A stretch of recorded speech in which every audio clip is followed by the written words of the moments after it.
오늘 와인 뉴스 넘어가 보겠습니다. 뭐가 좋으셨어요?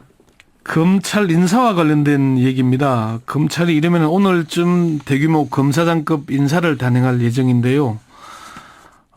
그런데 이제 검찰 인사를 앞두고 부산 경남 지역 PK 출신 검사장들이 대거 밀려나면서 검찰 내에서 논란이 일고 있습니다. PK 출신들이 물러나요? 예, 부산 경남 출신 검사장들 일단 뭐 인사가 발표된 거는 어제쯤 발표가 된다 그랬는데 예. 인사가 발표나지는 않았고요.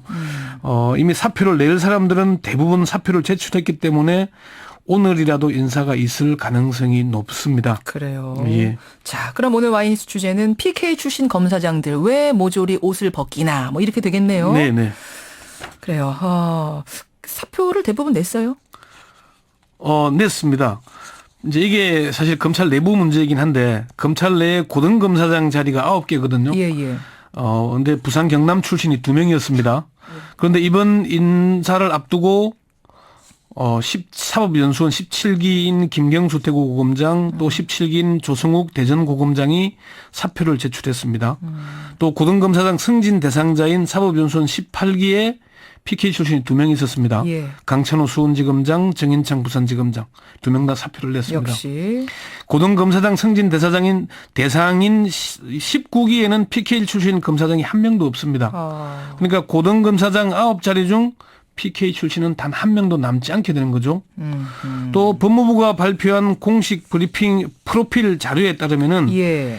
PK 출신은 20기의 정점식 대검 공안부장, 또 21기에는 방위 사업비리 정부 합동수사단장을 맡고 있는 김기동 대전고검차장 2명뿐입니다. 예. 전체 46명인데 이제 2명만 남게 되는 거죠. 물론 21기, 22기에서 승진 대상자가 있겠지만은 이 중에서도 한두 명에 그칠 것이다. 그래서 PK 학살이냐, 뭐 또 PK 몰살 아니냐, 뭐 그런 얘기들까지 들리고 있습니다. PK 몰살인 학살 왜 그런 이야기가 나왔는지 그 배경은 뭔지 그러니까 우연히 뭐 실력들이 그러다 하다 보니 그렇게 됐을 수도 있는 거 아닙니까? 있죠. 그럴 수도 있죠. 근데 그렇게 안 보는 이유는 뭐죠? 일단 이제 이게 사표를 낸다는 게 일단 본인의 뜻이긴 하잖아요. 그렇죠. 그런데 이제 실제 내막을 들여다보면은 뭐 용퇴라고 얘기들을 하는데 사실상은 강퇴가 맞는 겁니다. 왜 그렇습니까? 사실 뭐 이게 이제 나가는 사람들 중에 뭐 해도 너무한 거 아니냐 이런 푸념을 하기도 하고 나가라고 하니까 나갈 수밖에 없는 것 아니냐 그런 얘기를 하기도 합니다. 네. 이제 이렇게 그 나간 걸 보면은 이런 인사를 두고 이제 박근혜 정부의 신모 원료가 아니겠느냐. 그게 무슨 소리예요? 그게 무슨 소리냐면은 네. 검찰 인사가 단순히 그냥 검찰 내부 인사가 아니고 차기 대선을 앞둔 포석이 아니냐 그런 분석이 나옵니다. 차기 정권 창출과 관련된 포석이라고요? 예. 굉장히 복잡해지네요. 그렇습니다. 뭐 김순환 검찰총장이 취임한 지 며칠 되지도 않았는데 이런 얘기가 나오는 이유는 예. 다음 검찰총장이 2017년에 있을 대통령 선거와 관련이 있기 때문입니다. 어허. 검찰총장의 임기가 12월 초니까 대통령 선거운동 기간이잖아요. 그러네요. 그러니까 이게 대통령 선거운동 이전에 아마 검찰총장을 바꾸지 않겠느냐. 그런 이제 분석이 이미 나오거든요. 그 얘기는 다음 차기 검찰총장은 대통령 선거와 직접 관련이 있다. 그러니까 거기에 대비해서 이번에 김순환 총장과 막판까지 경합을 벌였던 박성재 서울중앙지검장을 차기 후보 원톱으로 두고 예. 잠재적 경쟁자들을 미리 정리하는 차원의 인사가 아닌가 그런 분석들이 나오거든요. PK 부산 경남 출신의 네. 경쟁이 될 법한 사람들을 미리 정리한 거 아니냐, 미리 친 거 아니냐 이런 얘기들이 나와요. 예, 그렇습니다. 그렇군요. 정치권에서 지금 뭐 가장 유력한 대선 후보들 하면 이제 김무성 대표, 뭐 문재인 대표, 예. 박원순 시장, 예. 또 뭐 안철수 의원 이런 사람들 얘기하는데.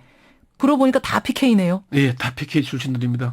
그래서 이제 법조계 내부에서는 그렇게 보는 이유가 이번에 총장 후보자 김수남 총장과 함께 그 추천된 사람이 4명인데 4명 중 PK 출신인 김경수 대구 고검장만 사퇴를 합니다. 나머지 3명은 남아 있어요. 예.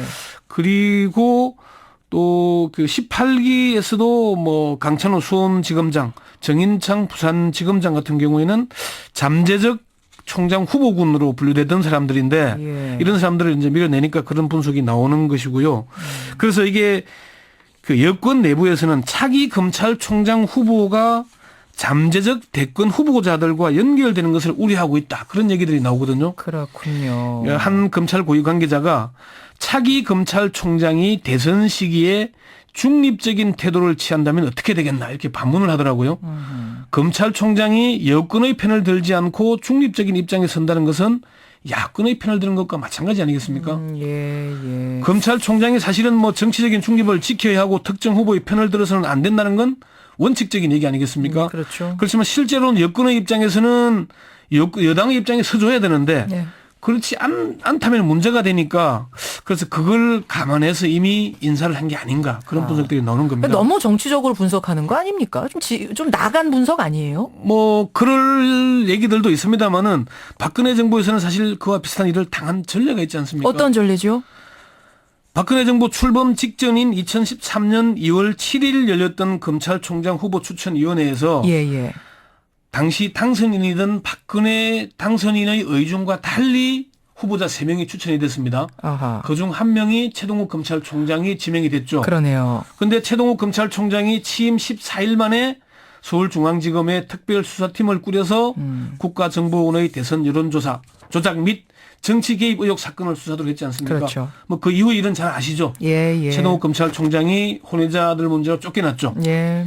이런 잘못을 되풀이하지 않기 위해서 신모원리한 인사를 단행한 게 아닌가. 그런 분석이 대통령 나오는 겁니다. 마음에 들지 않는 사람이 검찰총장으로 뽑히게 되는 이 상황을 미연에 반지하기 위해서 네. 후보자 군부터 마음에 드는 사람으로 추리기 위해서 지금 이런 정치 작업들이 있는 게 아니냐. 결국 이런 얘기들이 분분하게 나온단 그런 말씀이에요. 전례가 또 있거든요. 또 있습니까? 이게 이제 김대중 정부 시절인데 TK 출신인 박순용 검찰총장 후임으로 호남 출신의 신성남 대검 차장이 가장 유력했습니다. 예. 그런데 그 검찰 인사에서 신성남 당시 대검 차장의 경쟁자였던 동기들이나 한기수 아래 후배들을 헌법재판관이나 감사위원 등등 다른 공직으로 내보냈습니다. 그래서 예상대로 차기 검찰총장은 신성남 씨가 됐죠. 그래요. 이번에도 박성재 지금 서울중앙지검장을 차기 총장 후보로 두고 예. 잠재적 경쟁자들을 내보낸 게 아닌가 이제 그런 해석이 나오게 되는 이유입니다. 예, 오늘 주제 PK 출신 검사장들이 왜 줄줄이 옷을 벗고 있는 건가? 왜 벗기고 있는 건가? 예. 이거는 우리가 참 생각하기 어려운 밑바닥의 이야기인데 오늘 권영철 기자가 요목조목 좀 들리는 이야기들을 잘 정리해 주셨어요. 관심 있게 좀 지켜봐야겠습니다. 예, 뭐 좀 관심 있게 지켜보면은 이 분석이 맞는지 아닌지 한번 좀 지켜보입시다. 권영철 선임 기자 수고하셨습니다. 네.